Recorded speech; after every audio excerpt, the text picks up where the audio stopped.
Good morning friends. দেখো সকালবেলা চা দিয়ে শুরু করলাম আমার ব্লগটা। তো আজকে খুবই আনন্দের দিন। তো চলো সঙ্গে থাকো, দেখে থাকো সারাদিনে কি করব তোমাদেরকে শেয়ার করব। তো সঙ্গে থাকো। তো চলো চা আর রুটি খেয়ে নিই। চা আর রুটি বানিয়েছি, তারপরে আসি তোমাদের সামনে। তো আজকে প্রচণ্ড পরিমাণে কুয়াশা পড়েছে, মানে সকাল থেকে কি রাত থেকেই এখনও পর্যন্ত কুয়াশা কাটেনি। আর সেরকমই ঠান্ডা, প্রচণ্ড ঠান্ডা।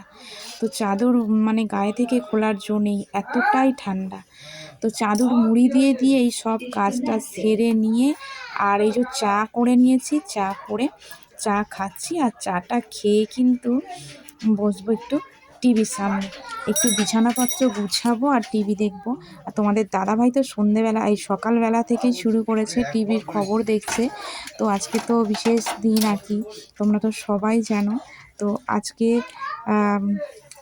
রাম মন্দির উদ্বোধন হচ্ছে, সেই সমস্ত কিছুই আর কি দেখবো টিভিতে। তো চলো সঙ্গে থাকো আর দেখতে থাকো কেমন।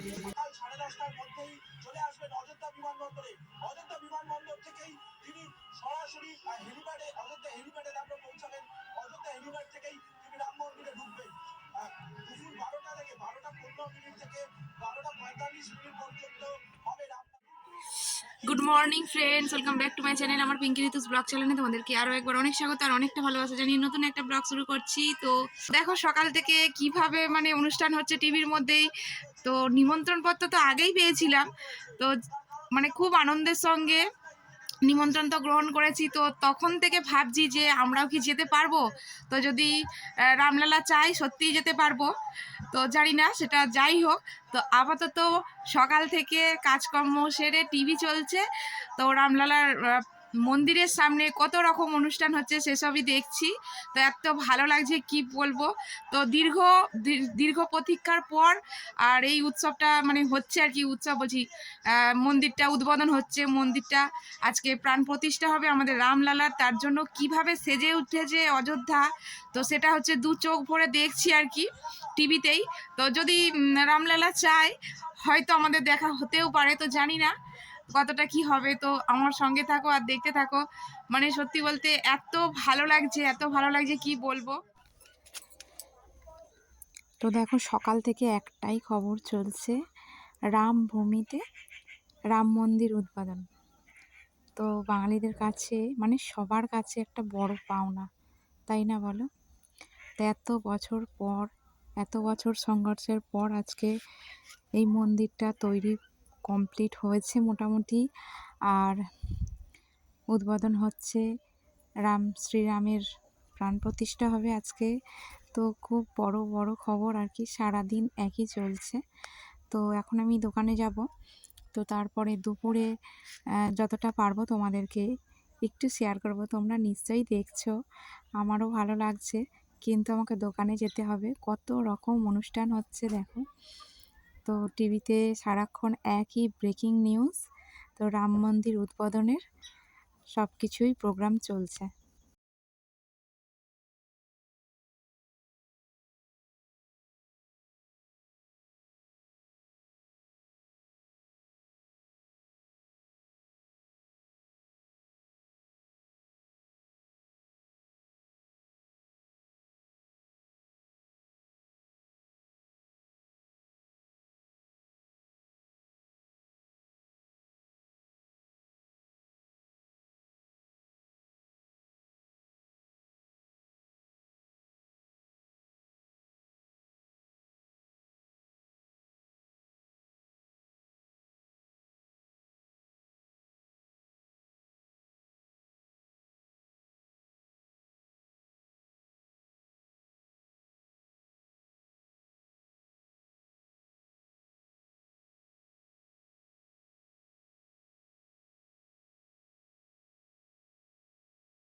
নিমন্ত্রণ করেছে দেশে বিদেশের সবাইকেই। তো খুব ভালো লাগছে। আর এই যে লিফলেট দিয়েছে, এর মধ্যে লেখা আছে কোন সময় মন্দিরের কাজ মানে পুজো শুরু হবে, আরতি শুরু হবে, কোন সময় রামলালার প্রাণ প্রতিষ্ঠা হবে, সব কিছুই। তারপরে প্রদীপ জ্বালানোর কথা বলেছে, অবশ্যই প্রদীপ জ্বালাবো সন্ধ্যের টাইমে। আর এখানে লেখা আছে মন্দিরের ব্যাপারে, কতটা উচ্চতা আছে, কতটা জায়গা নিয়ে মন্দিরটা তৈরি হচ্ছে। তো খুবই ভালোভাবে বিস্তারিতভাবে লেখা আছে। আর এইটা হচ্ছে আমাদের রামলালার প্রসাদ, এই যে হলুদ চাল। তো নিমন্ত্রণের সঙ্গে এটা দিয়েছে, তো সদরে আমরা আমন্ত্রণ করেছি। তো তারপর থেকে একটা মনে আসা যাচ্ছে যে অবশ্যই যাব, যদি রামলালা চায় আর কি, তো অবশ্যই অযোধ্যায় যাব এই মন্দিরে। তো দেখো কিভাবে অনুষ্ঠান আয়োজিত হচ্ছে, চারিদিকে সবাই মানে আর কি। এখানে হচ্ছে সিকিউরিটিরও ব্যবস্থা রয়েছে, সিকিউরিটি তো থাকবেই, এত হাজার হাজার মানুষ আছে যেখানে, তো সেখানে তো সিকিউরিটির ব্যবস্থাও থাকবে, তাই না? তো চলো। তো যখন অযোধ্যায় মানে শ্রীরামের প্রাণ প্রতিষ্ঠা হবে, তখন দুপুরের টাইমে স্নান টান সেরে আমার সিংহাসনের পাশে রেখে একটু শ্রীরামের নামে একটু পুজো দিয়ে দেবো। এখান থেকেই শ্রীরামকে স্মরণ করে আর কি পুজো দিয়ে দেব। তো এটা একটা ভক্তি, ভালোবাসা, কি বলবো। প্রচন্ড কুয়াশা পড়েছে দেখো, আর প্রচন্ড ঠান্ডা হাওয়াও দিচ্ছে, পুরো চারিদিকটা দেখো পুরো অন্ধকার, খুব ঠান্ডা খুব ঠান্ডা। তো দোকানের কাজটা সেরে আমি যখন বাড়ি এসেছি, আসার পরে আর কি দেখছি, তখন এদিকে শুরু হয়ে গেছে পুজো পর্ব সব কিছুই আর কি। এই যে তোমাদের দাদাভাইও স্নান টান সেরে বসে গেছে দেখতে, আর আমি একটু ভাতটা বসিয়ে দিলাম, দিয়ে আমিও একটু দেখছি। তো যাই হোক, তো চলো রান্না খাওয়া দাওয়া করে নিই। তো রান্না খাওয়া দাওয়া করার পরে আবার শুয়ে শুয়ে দেখছি, তো তখন আরও অনেক কিছু কথা বলছে। আর অযোধ্যার যায় নামে, অযোধ্যা কীরকম মানে কিভাবে কি হয়েছে না হয়েছে সব কিছু ব্যাপারে বিস্তারিত আলোচনা হচ্ছে, আর সেটাই দেখছি আর কি। তো তারপরে একটু রেস্ট নেব, ঘুমাবো, তারপরে দোকানেও যাব। তো দোকানে যাওয়ার আগে কিন্তু সন্ধেবেলা অবশ্যই প্রদীপ জ্বালবো, তো সেটাও তোমাদেরকে শেয়ার করব। তো চলো একটু রেস্ট নিয়ে নিই, তারপরে একেবারে তোমাদের সঙ্গে দেখা হবে সন্ধ্যাবেলা, কেমন? তো দেখো সন্ধ্যাবেলা ধূপ মোমবাতি নিয়ে হাজির হয়ে গেছি। এবার প্রদীপ দেবো, সন্ধ্যা দেবো। আর বেশি প্রদীপ আনা ছিল না, 10টা ছিল, আর কটা মোমবাতি আছে, তো সবগুলোই জ্বালিয়ে দেব তো চারিদিকে। তো তারপরে আর কি দোকানে যাব আমি। তো আগে আমি ঠাকুরতলায় আর কি দেব, তারপরে আমার ঘরে, সব ঘরে, আর চারিদিকে যতটা পারবো দেব। তো আরও মোমবাতি আছে, মোমবাতিগুলোও জ্বালাবো। তো চলো চারিদিকে প্রদীপগুলো জ্বালিয়ে দিই। তো চলো সঙ্গে থাকো। তো প্রথমে মন্দির থেকে শুরু করলাম, আমাদের তুলসী মঞ্চটা ওখানেই আর কি দেবো আগে, তারপরে ঘরে টরে দেব। তারপর চারিদিকে একটা একটা করে মোমবাতি দিয়ে দেব।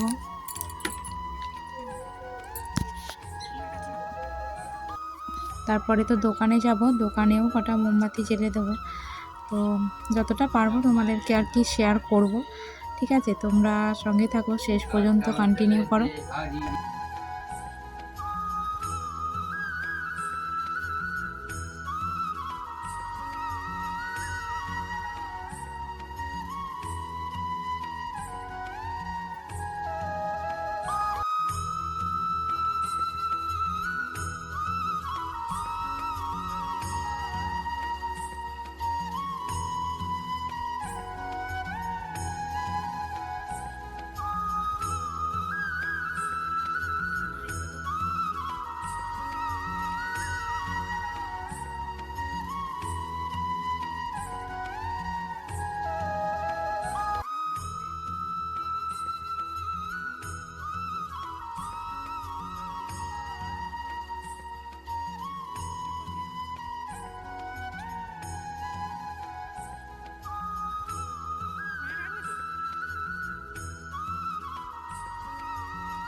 দুপুরে খাওয়া দাওয়া আর কিছু শেয়ার করা হয়নি, একেবারে সন্ধ্যেবেলায় চলে এসেছি। সন্ধ্যে টন্ধে দিলাম, আর এই যে দেখো মোমবাতি প্রদীপ জ্বেলেছি কটা, আর এবার যাবো দোকানে।